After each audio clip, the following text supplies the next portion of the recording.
Film dibuka dengan anak-anak yang sedang bersedih. Karena kepergian Seokso, Ah Hyeon sangat terpukul. Kobaran api sangat membesar mengelilingi mereka. Namun tiba-tiba Tae-sik yang masih hidup, datang menyelamatkan mereka. Dalam adegan ini, kita melihat bagaimana Tae-sik bisa selamat dari kecelakaan yang menimpanya. Setelah itu mereka keluar dari tempat tersebut bersama Tae-sik. Jung Hyun hanya bisa terpana melihat mereka, karena ada Ah Hyeon 2 di dalam mobil tersebut.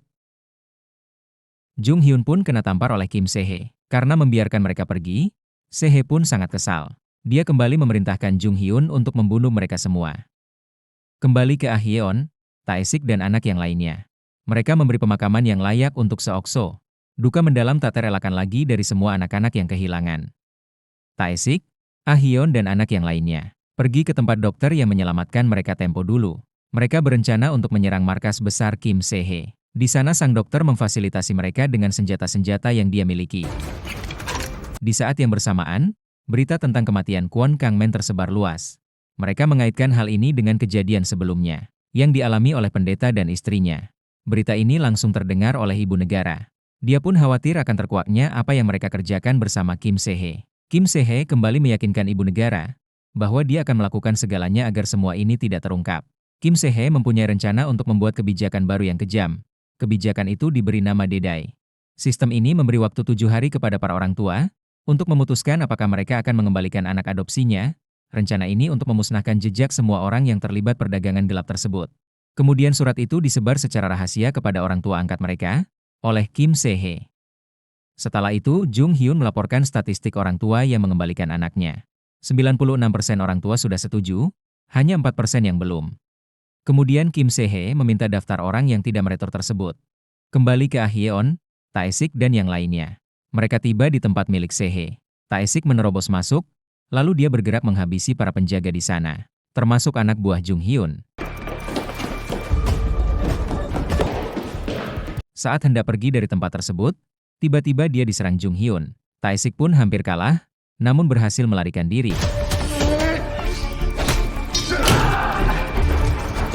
Saat kembali, Tae-sik berhasil mengambil salah satu ponsel anak buah Se-hye. Joan pun membuka data-data ponsel tersebut, yang memberitahukan bahwa rencana Kim Se-hye untuk memberi surat pengajuan retur anak yang diadopsi darinya. Kembali ke Kim Se-hye, yang mendatangi langsung keluarga yang masih ragu untuk mengembalikan anaknya. Orang tersebut memiliki anak bernama Do Hyun, yang dulunya atlet. Di sini Se-hye menekan mereka dengan kalimat dingin, bahwa Do Hyun terlahir tidak sebagai atlet. Kim Se-hye pun kembali menekan ke mereka. Jika batas waktu habis, mereka akan kehilangan kesempatan refund uang mereka.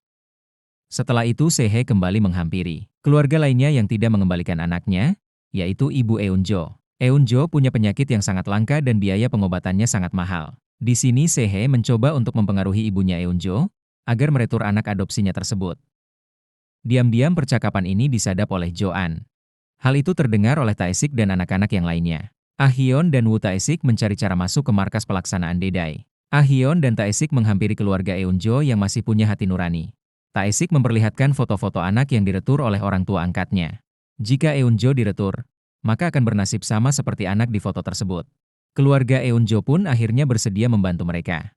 Keesokan harinya Dedai dilaksanakan. Semua orang sudah datang ke tempat lokasi Kim Se-hye. Ah Hyeon menyamar sebagai Eun-jo. Dengan akses tersebut, Ah Hyeon berhasil menyusup ke lokasi tempat Dedai akan dilakukan.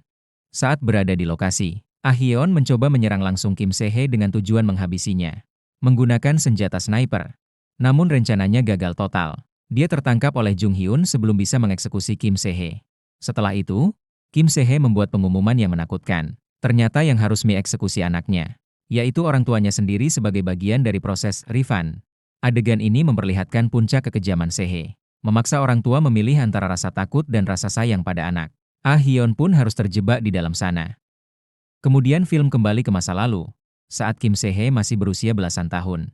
Suatu hari dia liburan bersama ibunya. Kim Se-hye sangat menikmati liburan bersama ibunya tersebut. Namun setelah ibunya meminta izin untuk pergi sebentar, ternyata ibunya tak kembali lagi. Kim Se-hye ditinggal sendirian di tengah hutan seorang diri. Dan setelah itu Se-hye tinggal di sebuah panti asuhan. Se-hye ternyata sangat jenius, sehingga dia mendapatkan beasiswa di sekolahnya. Namun para senior di sana tak menyukainya. Di panti asuhan tersebut, Kim Se-hye dibully habis-habisan. Malam harinya dia mengambil sebuah gunting, dan film pun berakhir.